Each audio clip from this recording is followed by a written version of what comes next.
To do what I've gotten to do, a lot of times you have to start really young. You have to be a kid. You have to come from a lot of money. I have strapped into race cars with some of the best drivers in the world. I have no credentials to be there. The only reason I'm there is because a lot of people believed in me.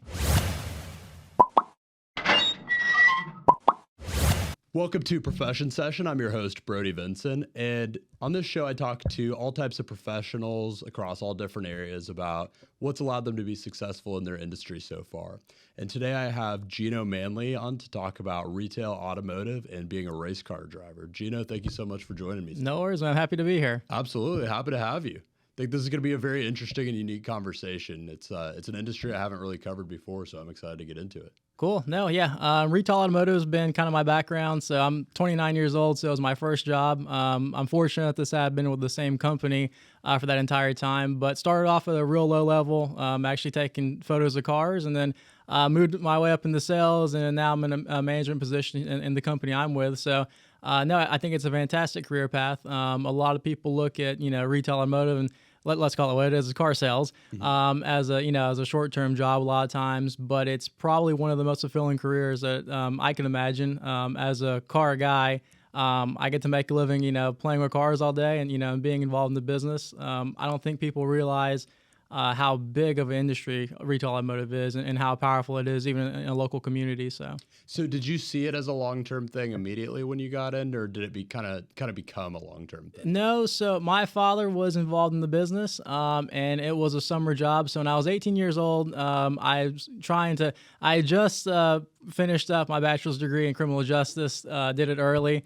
And I was thinking I was going to go the law route. So took a little bit of time off and took a summer job taking photos of these cars at the dealership. Had a good time. Again, 18-year-old kid. And one day they were down a salesman and they said, "Hey, would you mind filling in?" I was like, "Yeah, no big deal. I can figure this out." So ended up having a lot of success, and they asked me to come on full time.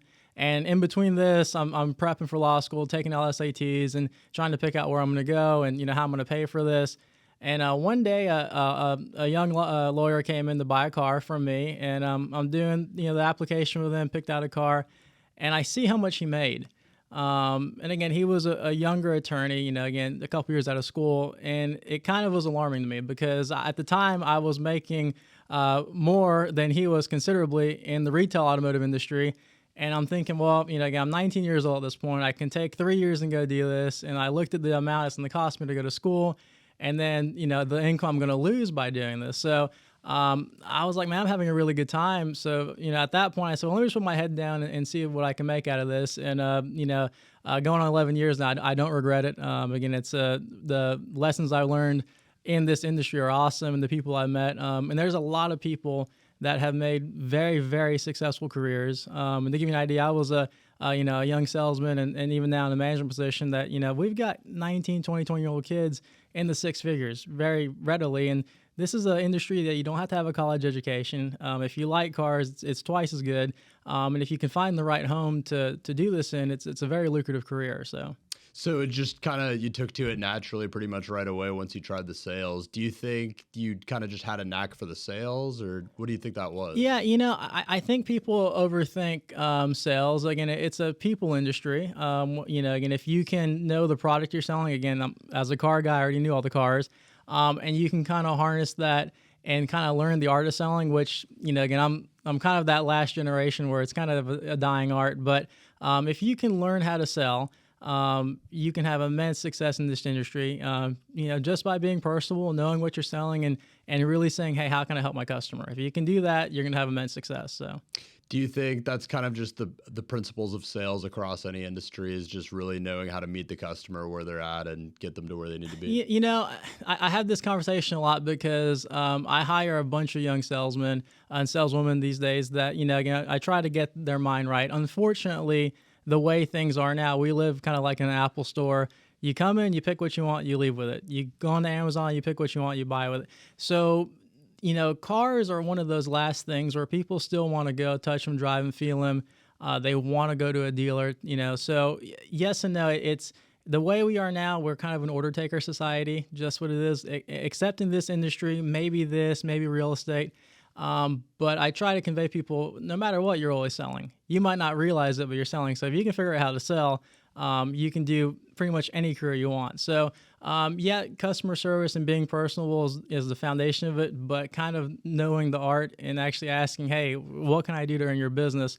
That's a lot of people have a hard time with that these days. So, What are a couple of pivotal moments for you and your sales journey in particular that come to mind of things that maybe preconceived notions you had that kind of got changed by learning new things yeah. or just major changes that you had along the way? Well, I think that having some empathy for a customer is the biggest thing. Again, you got to think if you're on the other side of the table, and again, a lot of salesmen in any industry, they're thinking, how can I do this? How can I do this sell?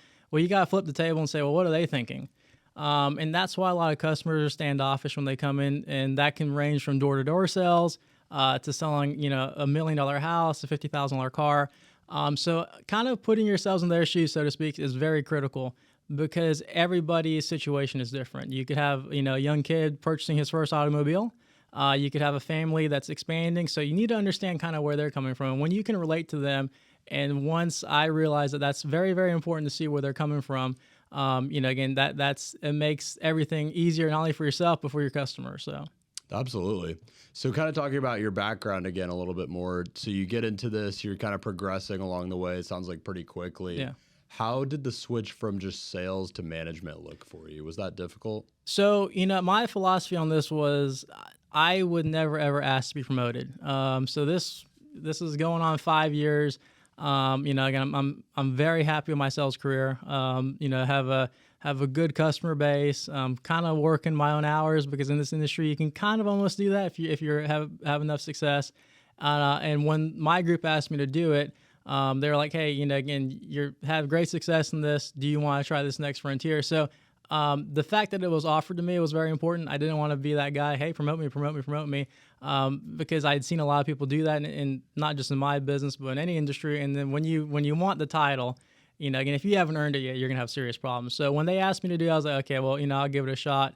And it's a big transition managing people. Again, we're in a commission-based business. And when you have a month where it's not, I'm worried about myself making an income, you're worried about, a group of guys and girls trying to make an income to feed their families, then the responsibility changes a little bit, and you kind of realize that. So, what are the biggest differences that you've observed from kind of traditional management where it's not commission-based people for, what you're doing where it actually is people that are relying on that commission? And yeah.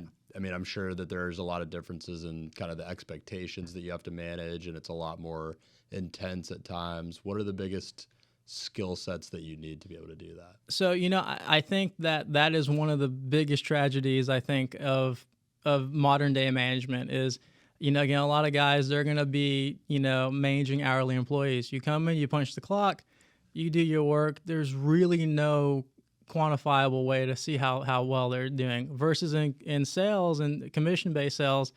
Again, you're basically a coach. You have to keep these guys motivated the entire time. Again, you got to let them realize their income is based on their attitude, how much work they put into, and how they study what they're selling. Again, I think it's like I said, I think it's really sad that a lot of these guys these days are going to be managing people won't have the ability to let them realize, hey, if you work a little harder and work a little smarter, you can probably make a lot more income. So that's a blessing, I feel like. But again, you have to be a cheerleader constantly. You have to, because in our business, it is very cyclical. It is very, based on the economy. We just had a rate, change. We can feel it immediately. So having to get with the guys and motivate them and rally them, especially when they're down, when you have a group of salespeople and they're on their high, it's easy. You got momentum, the most deadly thing in the world, and it rolls. But when you have that little lull, you don't want to let that fester. So you got to be able to get in their head and say, hey, let's pick it up. Here's how we can do it. How can I help you? So how do you maintain that energy level personally? So myself, again, I don't know. I've always been. This sounds really, really bad, but obviously everyone likes to make money. I love to make money, but it's almost just the pride that I don't want to have a bad month. That really bothers me, again, and I can't show it to the guys. Like, man, if we had a horrible month, but again, you gotta be like, hey, here's what we can do better, and here's how we can fix it. So, I just think that the pride of not wanting to, when I look at a financial statement and it was a bad month, again, I lose sleep at night over it. Not because, a component was like, oh, it's gonna be less of a check this month, But I kind of had that comfort level where it's like, that's just a pride thing. Like, that's really going to bother me. So we got to figure out how we can fix it. So, Yeah, absolutely. So, kind of switching gears for a second, the one big thing we haven't really talked about so far is how you got involved in racing. I definitely want to cover that. So, so how did that even first come on your radar? So, it's when I was asked to come on here, I was like, okay, well, do you want to talk to Gino, the career guy, or Gino, the race car driver? So, I said I wanted to meet both. yeah, it's a little tough. So, most people tell you I live two very distinct lives, and I keep them very, very separate to the best I can. So, again, 25 days out of the month, I'm in the store, working career stuff. But 1 weekend or 2 weekends out of the month, I have to turn it off and go play race car driver. When I was just starting off in the business, kind of going back to that 18, 19, I started to actually make some real money. I bought a little sports car, a little Volkswagen, and started doing a bunch of amateur racing events. And it just really grew over the next decade to the point where just recently, probably in the last 3 or 4 years, I kind of got to play with this professionally, racing in IMSA and some real, real big series. I just raced in Europe and RC and in Germany. So, it's not that hard of a jump because I've always loved cars. So if you love cars, the jump to racing, isn't that tough. Always been a racing fan. So when I started doing this, as an amateur hobby, it was really just to go have fun during the weekend. And more or less, probably because of the skills I had built from my career, just meeting people and networking, down the line, fast forwarding a little bit, I started to meet people in different areas of the country, and then again, kind of going back to always selling, again, inadvertently, I probably was always selling myself to, hey, let me know how I can help you. Again, any knowledge I can offer you to help you. And so I kind of just sold myself into meeting a lot of people and networking correctly. And then, a couple years ago, just the opportunity came to do some pro stuff. And just it's become its second career, basically. So, next year we'll go probably back to Germany and do some racing. I'll race around the country. And again, it's been a wild journey on that side. So really just starting with amateur stuff, I want to kind of zoom back out a second and kind of get into that a little bit. First amateur race, what does that look like? Is that just is that here in town? No, so it was a group of friends I had met, and we used to do this little thing called autocrossing. We would go drive between the cones in a parking lot. I felt like it was top of the world, but we really weren't doing anything. And I met a group of young guys. We bought a small Volkswagen together, just a junker Volkswagen, and entered a real amateur endurance series. Went to Virginia and did it. So that was like my first ever race. And from there, started doing a bunch of these little amateur events. And then as my career progressed, this is kind of how this goes. I was able to afford to do more, advanced stuff and start racing more cars. And, again, racing is a very expensive hobby. There's just no way around it. So as my success in my career raised up, then what I was able to do was able to raise up more with that. And able to upgrade your car. Upgrade cars, go race with, go to, more exotic racetracks and go around the country. And then it got to the point, though, where that kind of became its own thing, so I kind of ended up having to treat that like a second career where, again, I'm working with people, working with sponsors, working with different groups of people, trying to raise money to go do stuff that I couldn't afford to do alone. So again, going back to the sales thing, I don't think I would have the success in racing to be able to have these opportunities, to even fund a lot of these opportunities if it wasn't for my ability to kind of convince people to help me out. So you kind of fund it yourself to start with, yeah. And then it starts to become such a thing that it is kind of building as its own thing. So I always tell people with anything racing, it's an immense amount of money. My dream was always to not have to pay for racing. So I'm kind of at that point now. Will it ever become, a paying career for me? Maybe, maybe not. It's not really a big deal for me. But the fact that I'm at the point now where a lot of the racing I get to do is picked up by sponsors or just other things I'm doing is very, very, it's always neat to me. But again, finally got to race professional at Daytona a couple years ago. This year raced the IMSA Michelin Pilot Challenge at Daytona. So my dream was always to race professionally here at home. And then, on the list was to race professionally in some other series. So we're going to work on that. And then finally got to race in Germany this year. So there's a huge bucket list of personal things I'm trying to do. At the same time, balance my other career and not take from one or the other. So on this kind of subject of your career funding your passion, what was the point how did you get to the point where you realized that it needed to be kind of its self-sufficient thing? What were some of the signs that? Well, it's funny. and it's kind of a longer story, but again, I kind of built this following among in the motorsport community. So I don't want to say, I mean, it sounds kind of cocky, but when you have fans and things like that, it starts to kind of take off its own life. And a good friend of mine who does a bunch of track stuff in Atlanta, runs an organization there, was like, hey, this is starting to become its own thing here. It's starting to become its own brand. Which sounded really dumb at the time. I was like, you're being ridiculous. But then I started. To you, it just felt like a hobby. Like yeah, a hobby it had always been. And then I started to see signs of it where, again, the social media following started to get a little higher, and then people started to recognize you. And so, again, I had a small soapbox at that point. So it's, again, at that point, it's, where people started to realize who you were. It's like, well, maybe we can monetize this a little bit and have them pay for some of the racing. Of course. And so it's really important to me now that I bring more people into the hobby. So that's kind of my thing, is to get more people in the racing these days, and obviously pursue my own dreams, in this realm. But it's gotten to the point where if you'd asked me 5 years ago would I ever had these opportunities, I'd laugh. Of course not. But again, it's really because of the people I met, they made a lot of this possible. I don't know what they saw in me, or if they, they just wanted to help me out. But we had, again, my first ever race, it was basically crowdfunded to get it done, and so it's when you have to spend your own money to do it, again, it scares me to think how much I spent. It's probably the worst financial mistake I ever made was, funding racing. But when I look back on it, I'm having a hard time because I'm about to turn 30.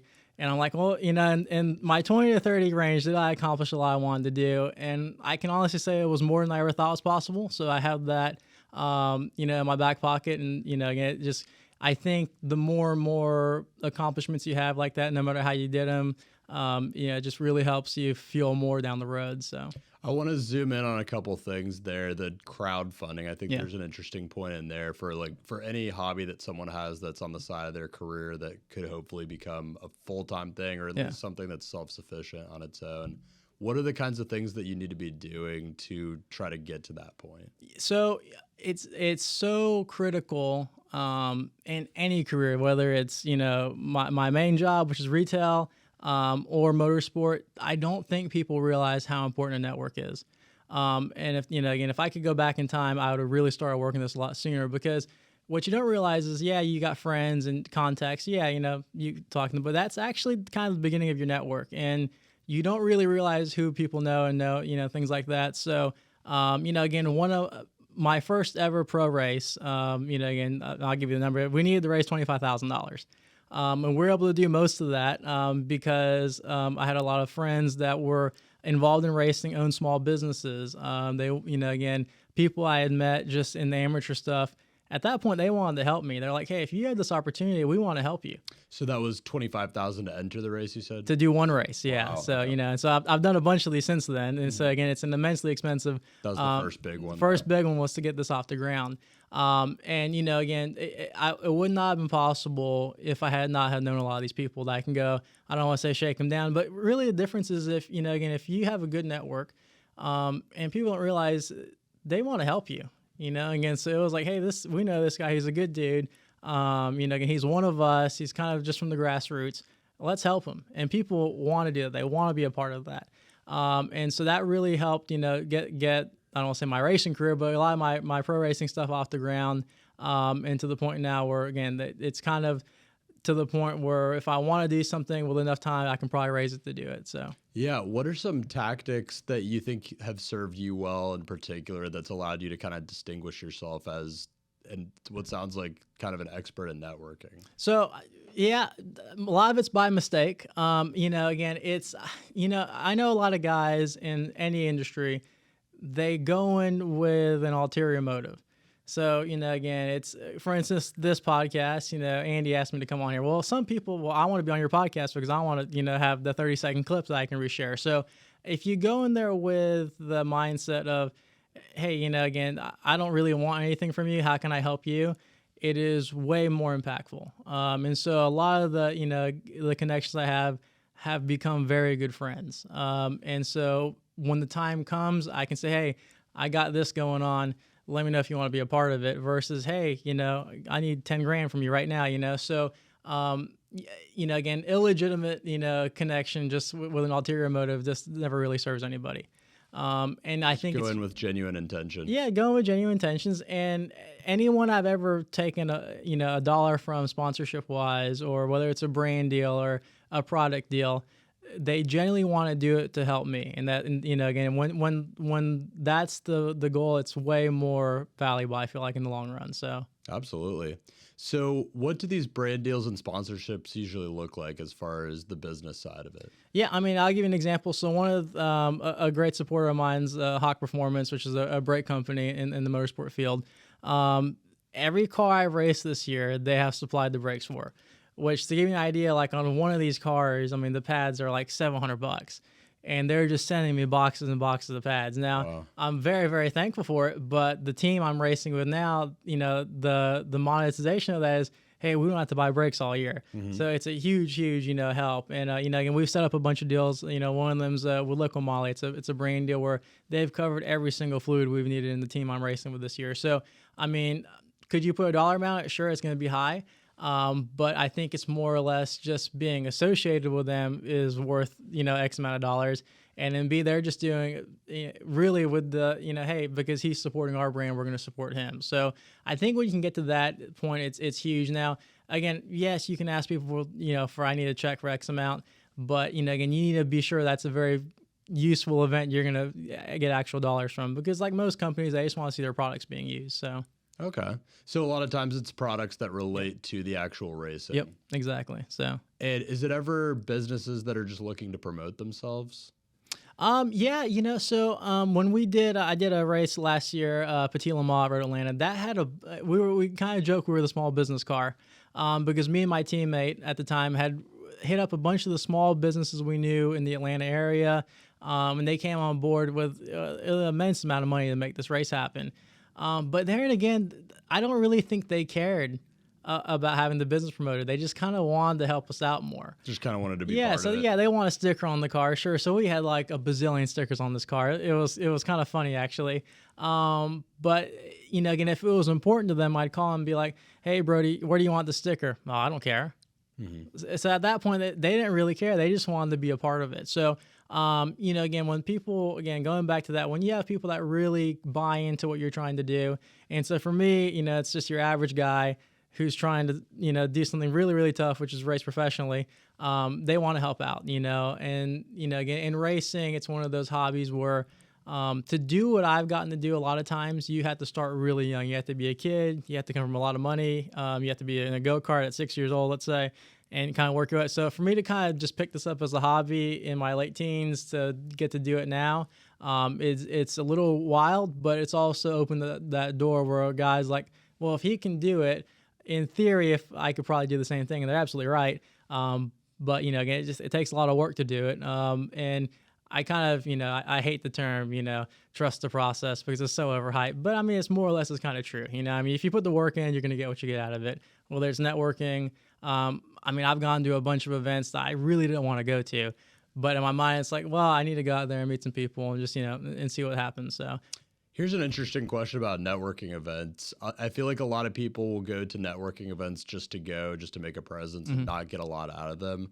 What is the goal when you go to one? Do you have like a particular kind of threshold of like, I'm going to go in and I'm going to meet this many people, or I'm just going to talk to this many people? So no, I don't. I never go into that with that kind of. I'm gonna go meet people, but I think that the most important thing, whether it's motorsport or even just a regular career, is you got to be seen. And I know that sounds a little cheesy, but again, if you've got to be around the people. If you're just at home not doing anything, so I'm a big believer. Like I can't remember the last weekend I spent at home. Like I hate it. I'd rather not just, I'd rather go do something. So it's whether it's going to an event, a race, a car show, you just got to be seen and be around these people because you never know who you're going to meet or, that one connection. So I don't really have a goal. Like I need to shake 10 hands or anything like that. But it's more about, hey, again, being a car guy, hey, tell me a little about your car. I'm looking at the car. I can't tell you how many, weird opportunities that come about for me just because I was at a certain event, somebody saw me or they let me drive their car. Again, there's a lot of opportunities that come out of that just because you have to be where the people are. if you're not there, again, you're never going to have a chance to meet them or even talk to them. So It's about being there and being seen. yeah, I mean, really, I mean, again, it truly is about being, I've always lived by the saying, it's not who you know, it's who knows you. And that is like 10,000% true. So Absolutely. So on that same kind of note, just growing the following and the brand, I guess, I did want to talk a little bit about the social media stuff. Yeah. You talked a little bit briefly about how that was kind of growing on the side the whole time. yeah. Is that something that you were kind of intentional about, or did that feel No, like a byproduct? to be honest with you, so I didn't really realize, like, just, again, I'd post stuff on Instagram. And so, again, talking about treating this as a job, so I'm way more in tune with it now, than I was before. So it's just making sure you post post pretty regularly, so I'm out. I think it's like 15,000 followers on Instagram, but it's not like, I'm not like Instagram famous or anything like that, but that's 15,000 people that are in this hobby, in this industry, that have followed me. So it's kind of, when you think about that, and when I go to a race or an event and somebody notices you and they say, hey, I follow you on there, it's a little weird at first, but then you kind of realize how important that network is, and people are actually watching you. So I'll never forget, I was racing Petit Le Mans one year, and a kid came up to me and says, hey, I followed you on Instagram when you were not, doing this, when you were just, having a good time with amateur stuff, and to see you here is, pretty inspirational. So that was pretty alarming, because it's like, man, I don't want to have that responsibility. But when you realize how many people are actually following in the power of that, you got to work it, and because I have a decent following now in our community, again, going back to the sponsorship stuff, that's how a company says, hey, we want to give you product, or we want to help you racing, because you do have a little bit of a pool in this community. So I really don't like it. I mean, it makes me uncomfortable, the personal branding thing. But over the past couple of years, I really had to come to grips with it and say, hey, this is a way for me to help more people get into this hobby. So I've kind of twisted it to that point. So that's kind of what I'm all about now, is getting, somebody who wants to get on a racetrack, how can I help them do that? So I guess it gives you a little bit of like a way to just show brands the following that you have, and yeah, I mean, show that there will be eyes on their product. I think so. Yeah. And again, so it's, that the social media thing, I really, it still makes me uncomfortable this day. But it's something you have to do, and arguably it's how you stay connected with people that could help you. And in a small way, it's how can I give back and help some people that are following me. So, and with the networking, obviously networking through social media loses a little bit of the personability, and there's that to think about, but it also does allow you to do the networking in different ways, different unique ways across kind of a massive scale. So that's definitely got to be a big help. Yeah, I think, though, when people think about networking, it's, again, particularly on social media, it's they want to have, 100,000 followers. They want to have, X amount of likes. It's really, I don't care about that. I'm just trying to connect with that, like, really, really small percentage of people that are involved in racing. And even smaller bite of that, I want people that are involved in, like, really grassroots, just getting into racing, because that was me. And so I can help somebody that's just getting into the hobby, because I've kind of spent all the money, I've done all that, I've done all the heartbreak, done all the mistakes and the triumphs to get to a point where I can kind of do this professionally now.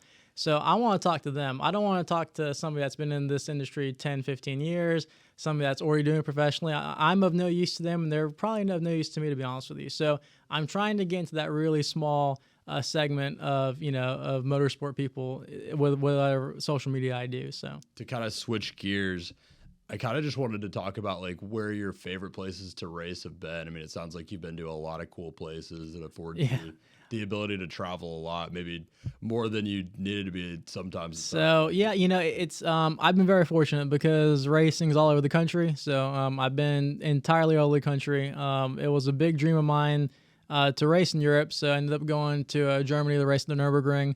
It was supposed to be one time, and it ended up being 3 times this year. But it's really my lifelong dream that I never thought was possible, be to race at Daytona, because it's my home track. I grew up, I went to a bunch of races there. So anytime I get to race at Daytona, that's always pretty special, just because it's if you're a racing guy, it's like hallowed ground. Really, really enjoyed racing, obviously, in the Nürburgring. Kind of made some vacations out of it. But it is tough, because like I've been to California 4 or 5 times, and it's get in, get out. And so a lot of this racing isn't, again, there's no time for sightseeing. So that makes it a little tough.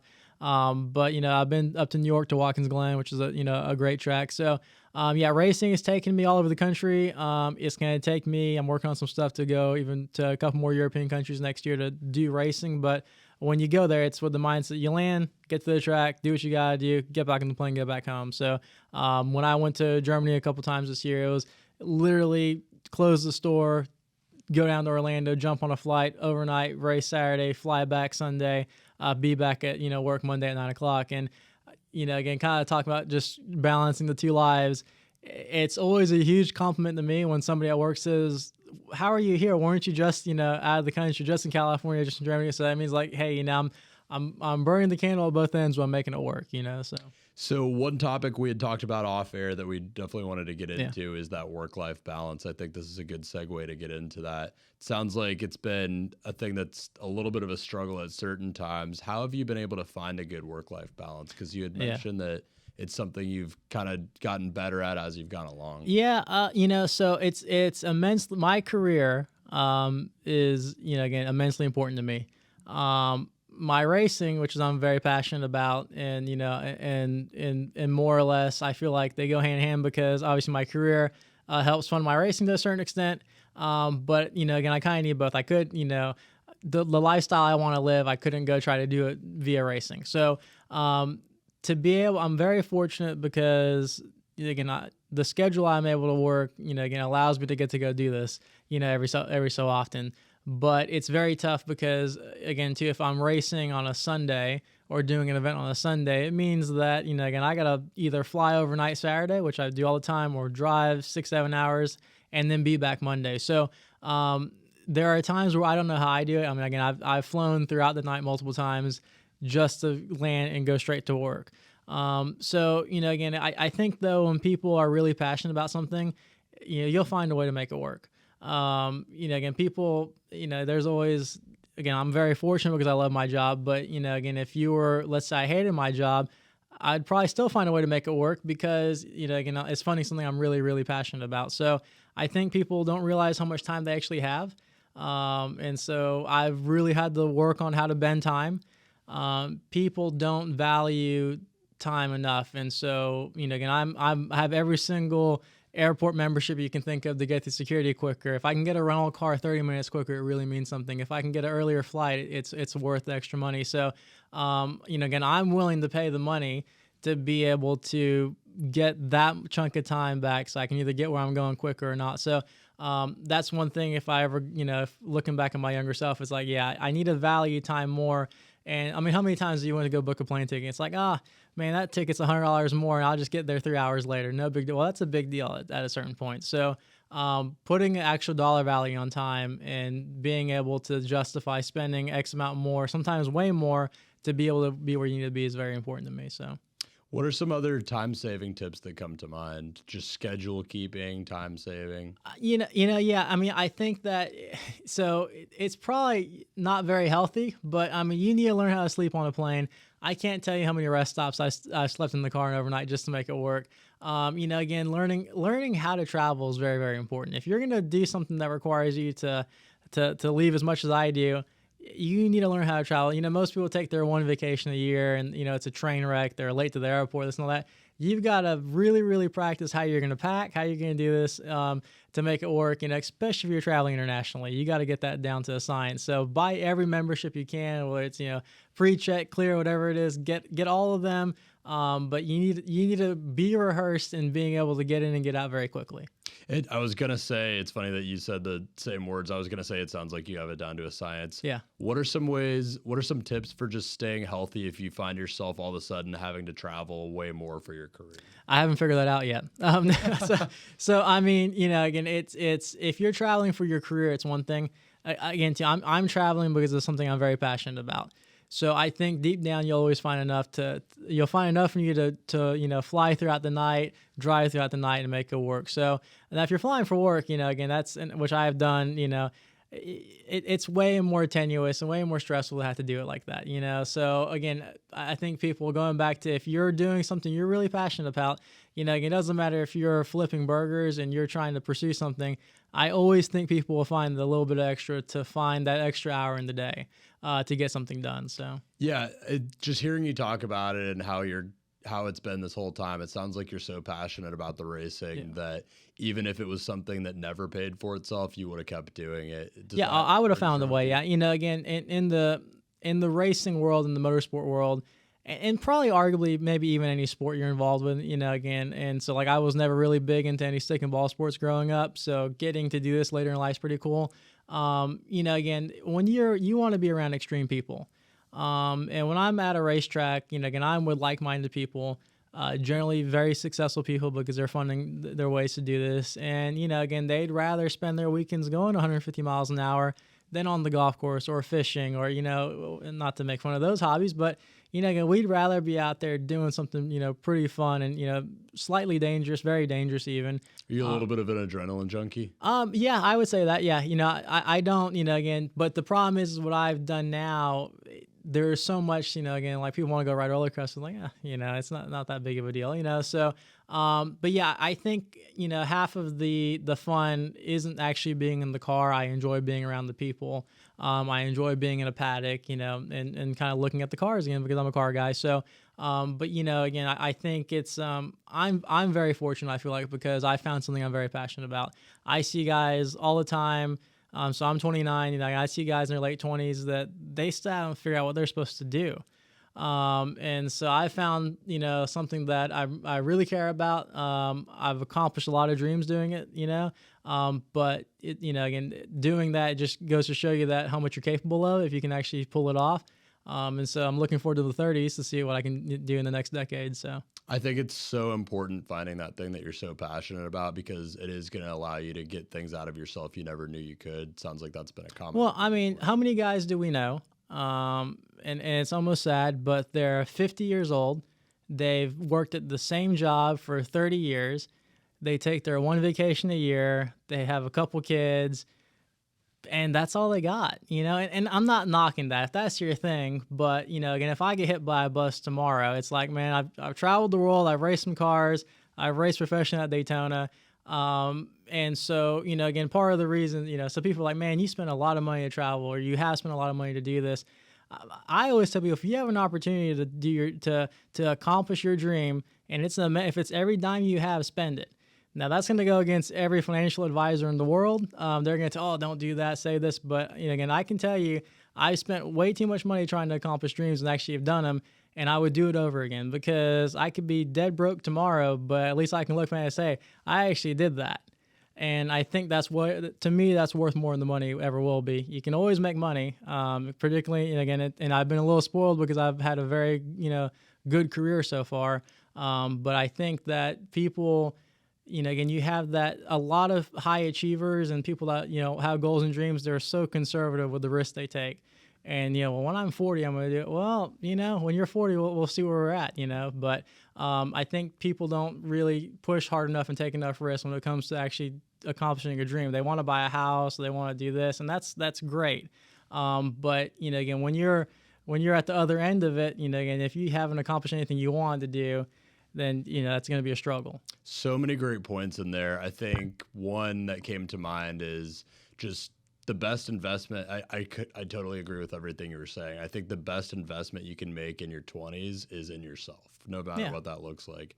Finding your passion, trying things, spending money on things that you do love to do in pursuit of finding that passion. Another thing that came to mind is just thinking about that thing that you realized made you passionate. I want you to just think about that feeling a little bit, kind of when you first discovered the racing and just how passionate you were about it. What does that feeling feel like? What is it? What told you this is the thing? Like, what did that physically feel like? Because I think there are so many people that haven't found that yet. Yeah. I think it's useful to be able to hear about what that actually feels like when you find it. Yeah, you know, I mean, for me, when you talk about racing, it kind of, it's kind of romantic. Oh, well, he gets to play with cars. That's cool. Well, for me, it was really more the sense of the community. So, again, I kind of talked about, a lot of my racing was crowdfunded. There's a camaraderie in that community that I really enjoy. If I wasn't even driving the cars, again, I would enjoy being involved with that community. And so it gave me a sense of, hey, these are people like me, which is kind of interesting because, again, sometimes to find that place, you're going to have to go do a lot of things alone.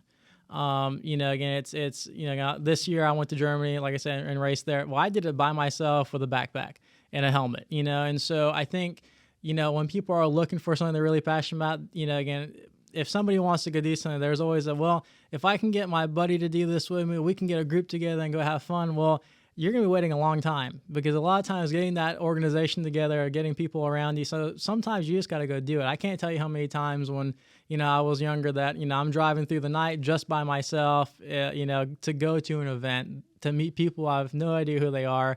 And some of the best connections I've ever made was actually going to places I didn't know anybody and meeting, people there. And to this day, again, that's arguably, I have a very, very good following in Atlanta. A lot of my friends are up in there. I've never lived in Atlanta. It's my second home, though, because I did enough events up there. I made some friends, and that's where I met the team that put me kind of, on the map to be able to do a lot of this stuff. Had I never went by myself to go do this event one day, I'd have never met the guy that put me in connection with him. And then, again, just kind of, boils over from there. So, people need to find, either I found that it's generally just being a part of a community, being a part of something bigger than yourself. You're never going to find it on your own, I don't think. So find those people that relate to you, that when you're there, you feel at home. But to get there, again, you're going to do a lot of stuff on your own. And it's not going to be comfortable. Again, I certainly don't like, even to this day, I can go to a lot of places and have a lot of connections there. But when I go to Europe next year to do some more racing, I'm going to go by myself. I don't speak the language. I don't know these people, but I'm going to have to figure it out. And that's just part of, the journey. So have you always been someone that is just willing to put yourself out there? Do you think that kind of came from the sales background? No, absolutely not. No. Again, too, I've always been very introverted when it comes to things like that. To this day, I've been fortunate enough to be on TV and to do interviews and stuff like that.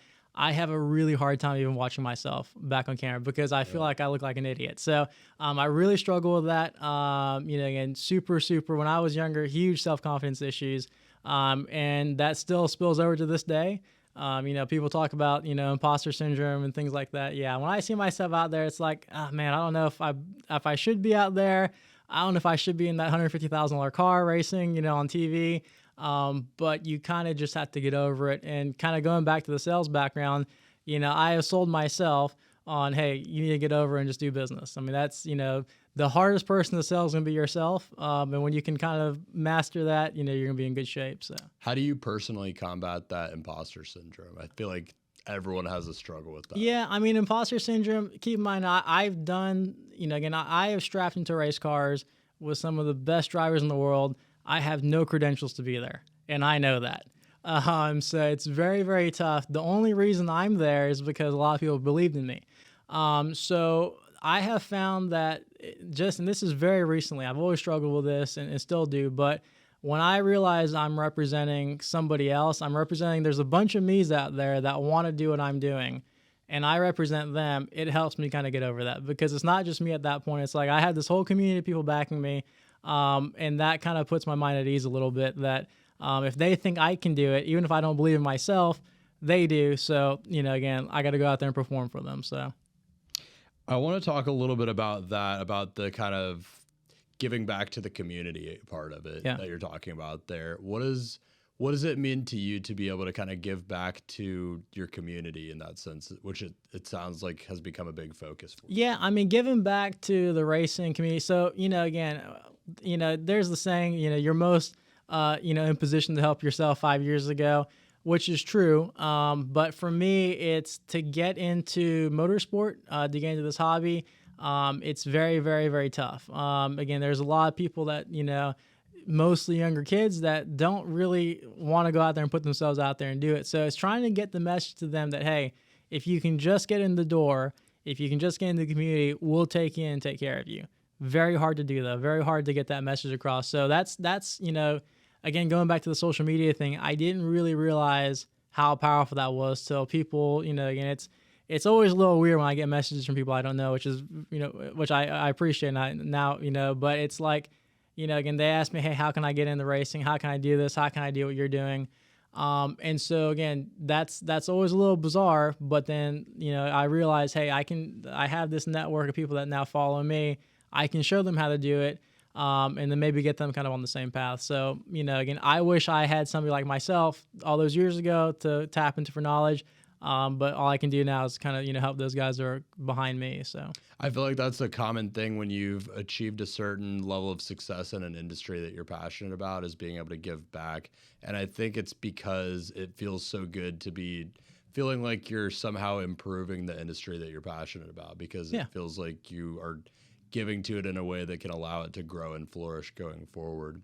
What are some things that you tell those people that reach out that are trying to get into it and break the barriers of entry? Yeah, I mean, I tell them, hey, you just got to sign up for events. You got to do it. I mean, you got to go out there. You got to go out there one day by yourself. Again, so many people, like I talk about weight, I want to get a group of friends to go do this. Well, that never works out. I mean, unless you're going to the movies or something like that. But to get a group of guys together to go out and travel hours to go, pretend they know how to race cars is very, very tough because, again, people don't like to look foolish.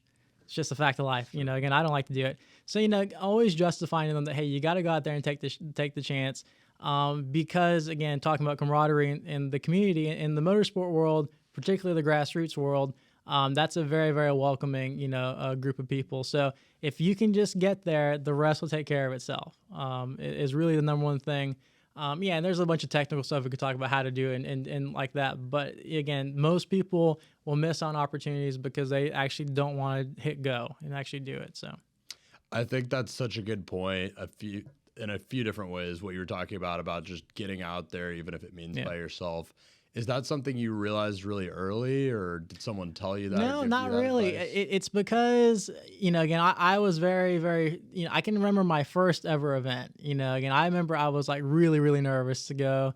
And, again, you go on YouTube and you see how you're going to go do your first event, how the procedure works. And the nervousness alone almost made me not do it. I can't even imagine how life would be different if I didn't do it. But yeah, just getting over the nerves and doing it, and I can relate to that guy. And so I always tell people I'm kind of always chasing that nervousness, so obviously I've done hundreds of races, done thousands of laps, been all over the country, been all over the world. But actually, again, whenever I do something and I get that same nervous feeling, it's always, I don't want to say it's pretty cool, but when I look back at it, it's pretty cool. So I look back and like, man, that was really ridiculous. I was nervous back then. My first pro race, man, that was really ridiculous. But you learn to appreciate that. Again, I think everyone should work to that point in their life where they can look back and say, man, I was really nervous, but some really cool stuff followed that. And I think that's what most things in life. So I think the great point there is that you should just do the thing anyway if you're nervous, because you're going to get something good out of it. Yeah, and again, not to get all hypey and, motivational, but people always say you got to be uncomfortable, and it is true. But again, too, it's just if you always stayed comfortable, we really wouldn't, move very forward, So, I mean, yeah, there are some good things that come with growth. I mean, there are certainly some bad things that you're gonna have to overcome, just as, again, there's always gonna be haters and things like that. But, overcoming that always is gonna bring a new set of challenges. So, I want to get into talking about the racing industry in particular a little bit. Here's a kind of a random question that came to mind, but what are some of the biggest misconceptions you think people have looking from the outside into the racing industry that are not true being in the industry? Yeah, people think that, again, racing is all like NASCAR, so I'm in the sports car world. So sports cars, when you think of Porsches and Lamborghinis and things, that's kind of what we're playing with. I think people don't realize how much actual work goes into getting to that level of racing and just how many people are involved. When you talk about a team, so again, my team is, when I was racing professionally, in past couple of years, is a really, really small team. Like, it's a bunch of volunteers that came to help us. We're doing a one car, where a lot of these teams are multi-million-dollar teams that, do this professionally. They have millions of dollars of sponsorship. So I think the misconception is people don't realize they think that we just kind of show up, some cars show up there.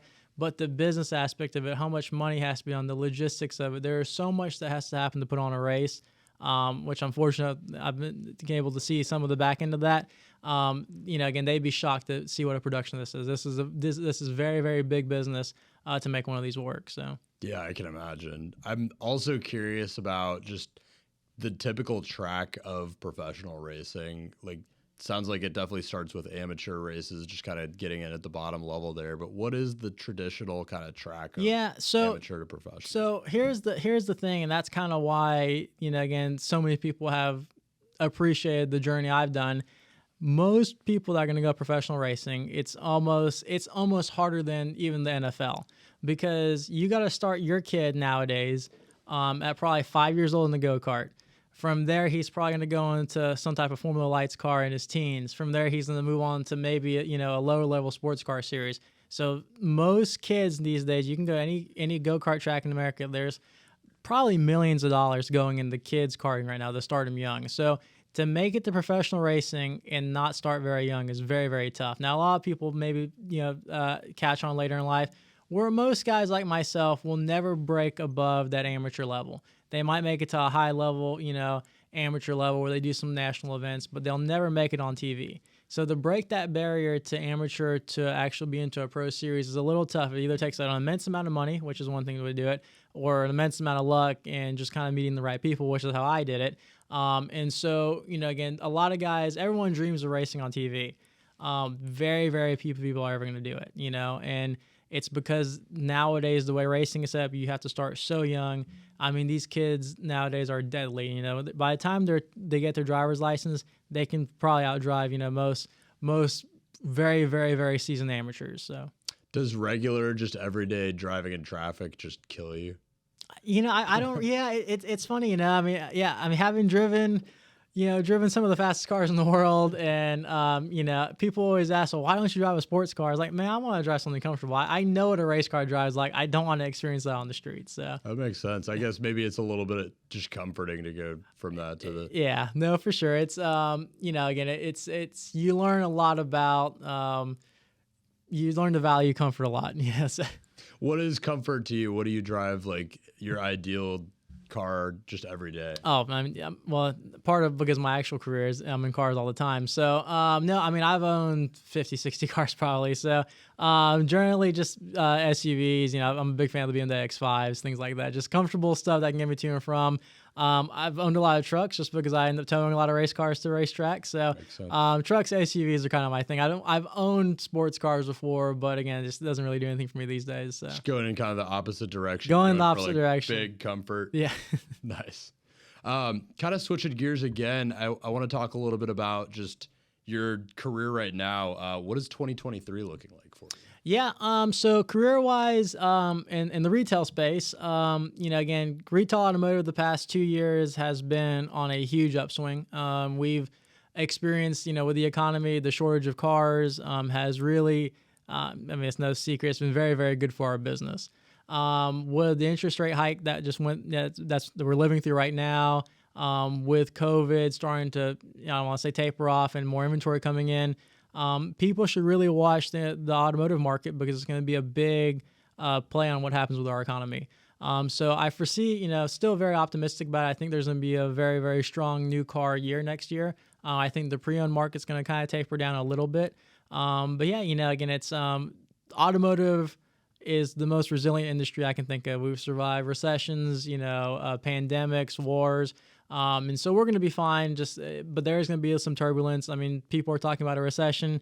I kind of think we're already in one. But, again, in our market and in that space, people always need automobiles. We're an essential business. And so it's going to work out, pretty well. On the racing side, 2023, big goal of mine, which maybe may work, we're still working on it. I really want to do the Pikes Peak Hill Climb. It's the most dangerous race in the world in Denver. So I've working with a manufacturer now on a car, and I think that we can maybe put this together. It's invite only. So we have an application in, so we'll see what happens there.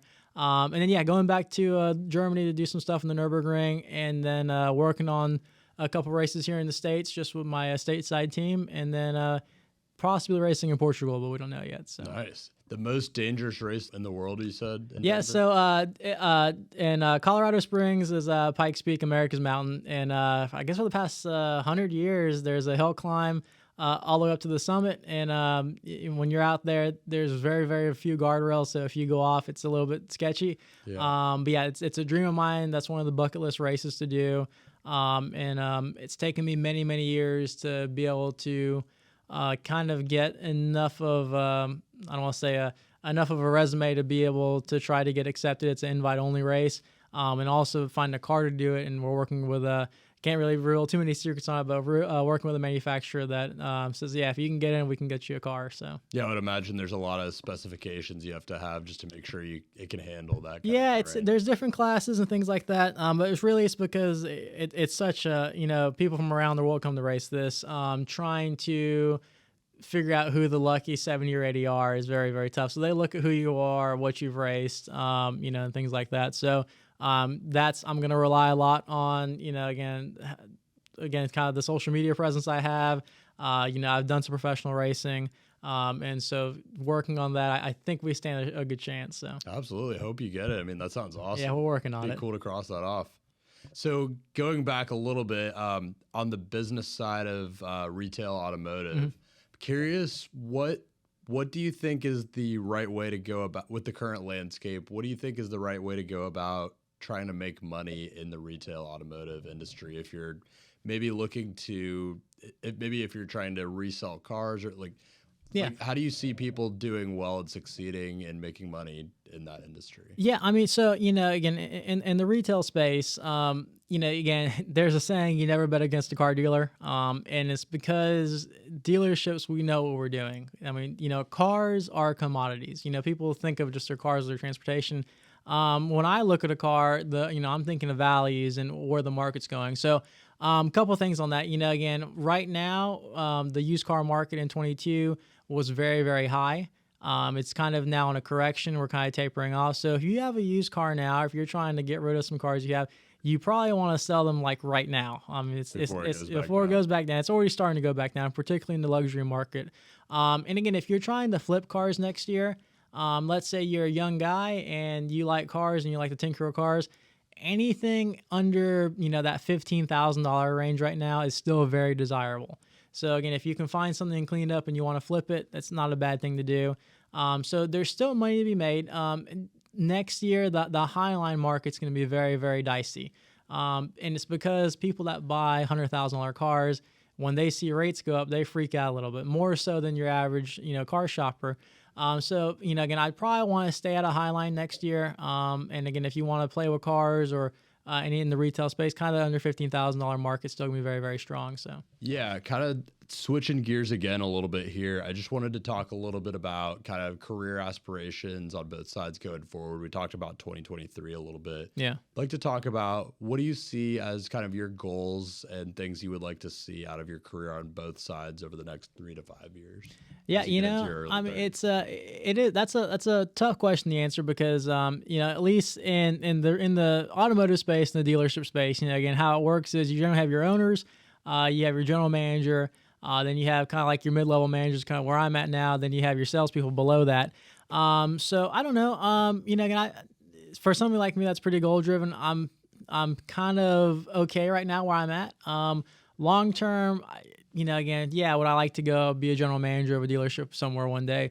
Yeah, probably. But I'm at that space right now where like the work-life balance is good and I'm happy with it. And, the income I make, you always want to be dissatisfied with that. But, again, it allows me to live a lifestyle. So right now I'm comfortable with it. Again, in the long term, yes, would I like to advance a little further? Maybe. So, people always ask, would you like to be an owner one day? I don't really foresee that in the cards for me. I just don't really have any aspiration to do that. Versus I always want to be involved in this industry though. So I do know in one way, shape or form, whether it's in the retail space or the aftermarket space, I'll always be involved in retail automotive just because I'm very passionate about it. And, right now, happy where I'm at. But we'll revisit that in a couple of years. So. Awesome. And how about the racing? Yeah, the racing thing, that's a hard thing because the problem with the racing thing is the things I've already accomplished I never thought were possible. So it's really really tough because again, and I, It's and hard I to imagine what you could well, even be it's just so capable of. hard because it always sounds a little, outlandish. But when I tell people, listen, I've actually accomplished a dream. Again, I've seen it. I can look it back at it. I can see pictures of it. I can watch myself on TV again. It kind of makes you, when people tell you to dream bigger, that is a real thing for people that actually do put the work in and they actually touch their dream or accomplish it. And so, long term, the Rolex 24 racing that one day for me, I'm almost there. It's like almost in the cards where it's like almost believable. We talked about Pikes Peak. I think that's, doable, but right now I'm just chasing the experiences. So, again, I want to do some more stuff overseas. And I'll do anything right now at this point just to go out there and kind of stay involved in the community. So it's not, again, people will watch me in 1 week and I'll be racing a Miata, just having a good time at a club event.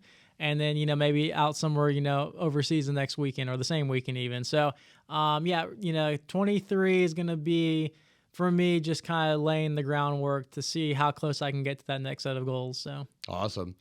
What do you think happens when you do reach your goals way quicker than expected? Is it time to reassess and set new ones, or just pause yeah, and celebrate in it for a while? so that's the problem. Like I can remember the first time 2 years ago when I raced at Daytona, and that was like for me, again, the hair on the back of my neck stands just thinking about it. I had all the people from home were there. There's pictures of it on the grid. Like again, it was my home track. I'm finally doing this. We did very, very well in the race. I mean, I was driving at a level I didn't think was possible for myself. And so, again, for that, I can remember getting out of the car, everyone, cheering on and giving you a thumbs up. But it's like at that moment, it's like, oh man, we're here now. What? And so I think, again, whenever you do something like that, the now what's are very important because you need to say, well, if I could do this, what can I do in the next couple of years?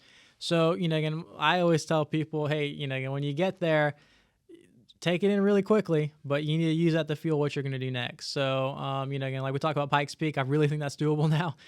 So we're going to work on that. But when you get close to your dream, there are some things that you're going to find that are really going to shock you, and particularly people that don't like what you're doing. And that took a really, really long time for me to get my head around, again, where I started to have some success in that. And then, again, you start hearing about people that don't support what you're doing. You get, you're getting drugged through text groups and, and Facebook groups and things like that. And, again, I've really learned that, again, it really bothers me when people don't support what you're doing. It's usually people that you really respect. So it's people that that you find out, hey, so-and-so's, saying this about you. You really got to block that out really, really quickly. And again, I think that's any amount of success you're going to have. There's always going to be people that are going to be against you. But then it kind of goes back to that network thing. There's for every, one or two people that have really negative things to say about you, even they don't know you. There's probably 20 people that you don't know and you're never going to know that are really supporting you.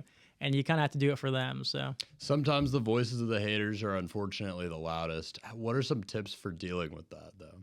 So, I still struggle with this even today because a lot of, again, if you get any amount of success, a lot of your haters are going to be people that you respect and that you admire. And that is really, really tough. When it's somebody that, on your journey, like, man, if I could be like them, well, then you find out that so-and-so has like the worst things to say about you. I would say use it as fuel. At first, it's really going to take you down. I don't care what anyone says, oh, I block it out, but yeah, you really have to get pissed off about it. And it's like, hey, you know what? That's fine. Let me show you what I can do. And then, again, one day, the hope is maybe one day they'll have a little more respect because you actually did go through with it.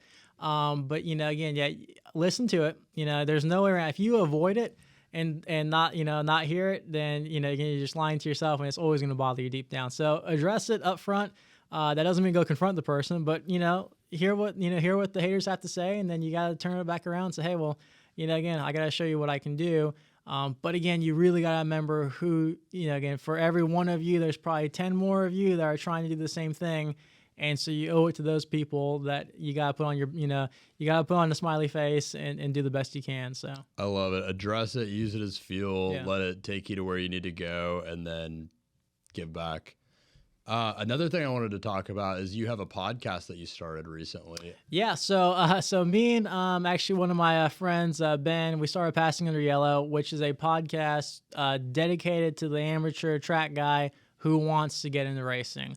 It's kind of a gap in our hobby where people do, low-level track events. They take their car out, they get on the track, and they do some stuff, and they really enjoy it. But if they want to make the jump into actual racing, there was at least in my mind, there's kind of a gap where people don't really make the jump and they get stuck, so to speak, just doing their low level amateur track events and fun events like that.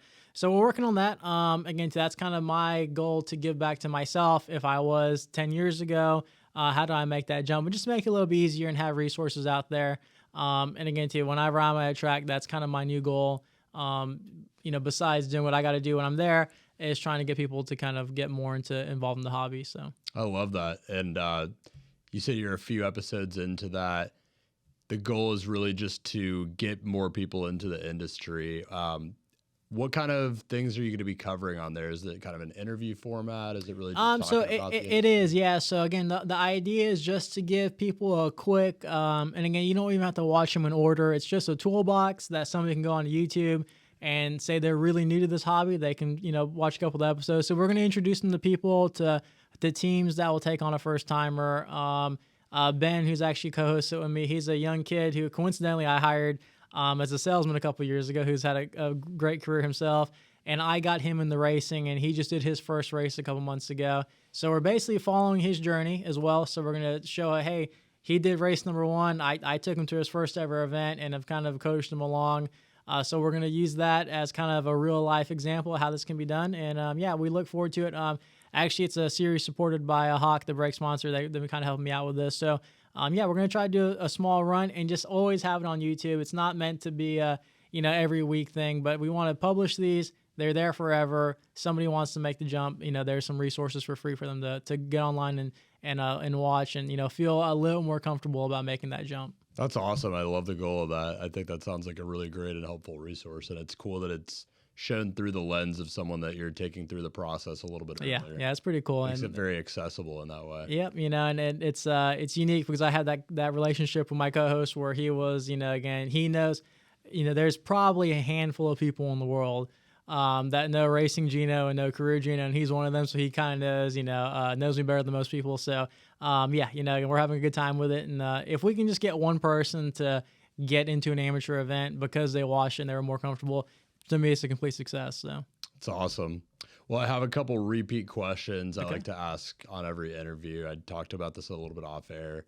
First question I have for you is if you could go back in time and talk to a young Gino as you were first getting into, I guess like a 18, 19-year-old Gino as you were first getting into everything, having the wisdom and the knowledge that you have now, having gone along the way and learned what you've learned and experienced what you've experienced, what are a couple things you would tell them to do differently? Yeah, so it's funny you say that because as we're recording this, I turned 30 in about 2 weeks, and so I'm really struggling with this. I'm like, oh man, did I do everything I wanted to do? Again, if I were to write myself a letter back to 10 years ago, it'd be really simple. It'd be stick with the racing stuff because you're not really, you never know where it's going to take you. But seriously, it's if I could go back, learn to network quicker. Again, I hope every teenager right now, 18, 19-year-old kids is going out there and is meeting people, whether, we have so many tools, even though I'm still relatively young, LinkedIn and all the social media stuff right now that you have, utilize it the best you can because that's going to really help a lot of careers, so network, meet people, realize that the people that know you, that simple connection could, fuel something like you wouldn't believe in the future. And the second thing is go it alone. Again, that took me a couple years. In my mid-20s, I started to do that a lot. But, go to events alone and don't be afraid to put yourself out there and meet people. Now, obviously, this is all like the most basic motivational stuff. You always hear this, but actually doing it. But I would say utilize it, especially if you're, if I was a 19-year-old kid, try your hardest to find what you're passionate about. For me, it was racing and cars. Again, a lot of people put a lot of effort and they do all the right things for something they don't care about. and they end up, 30 years old. It's like, well, I spent 10 years doing this. I don't really care about it, whether it's a career, a relationship, whatever, again, you could do all the right things, but if it's for something you don't care about, you're going to end up, just spinning your wheels, upset, 10 years down the road. So I love it. And it's going to fuel you to do things you mentioned before that you didn't even know you were capable of. Yeah, I mean, again, that's I mean, to know now, if I knew what I was capable of when I was 19 years old, again, it kind of saddens me because I know I could accomplish so much more in that 10 years. But, I mean, 10 years is a long time, so, again, I always laugh. I try to hire, in the dealership, younger guys and girls that, hey, please realize if you put in, a good 10 years, you could have a very, very good career before you're 30. And, so people, again, we talked about time. Yes, you should get as much as you can out of every hour, but 10 years is a lot of hours. So, again, utilize them the best you can. So love that. The other question I have for you, the show is called Profession Session, right? Right. I have a thesis with the show that you're, again, a great example of this. I talk to all kinds of different professions, and my thesis is that really many different types of things can become a profession. There are many unique types of professions. You've cut out a pretty unique path for yourself. What does it mean to you personally to be a professional? Yeah, I mean, to be a professional, I think it's pretty simple. You should have a high level understanding of the field you're in. So, again, you can be in a field, and not be a professional. Just because you're in it doesn't make you professional. So you should have a high level understanding of whether it's, if you're in retail, if you're a doctor, of your market, of your field. And then on the flip side of that, if you're really a professional, that should be reflected in your compensation. And it's plain and simple. Again, I don't know very many professionals that aren't paid well to be professional. And if you're not, that means you might not be professional at what you're doing, So, again, having understanding, and that's not just the day-to-day operations, that's how everything affects whatever it is you're trying to do. I love that. I had never heard the note about it needing to be portrayed in your compensation, but I think that's a great note. I mean, you don't have very many pro football players that aren't getting paid well, It's very true. It's very true. And I mean, sports, racing, football that kind of goes without saying you're going to be compensated well because it's so competitive. But I think a good note there is that it kind of should be the case in anything if you're a professional. Well, I mean, you're at the top of your field. Again, you could have a kid come mow your grass, or you could have a professional landscaper come to your yard, and they're going to be compensated. They're going to be compensated a lot more than the kid. Now, again, you might have a really talented kid who might, end up being a landscaper one day. But, again, I think that listen, I mean, I not to really talk to anybody, but there are some jobs out there that are never going to be professions.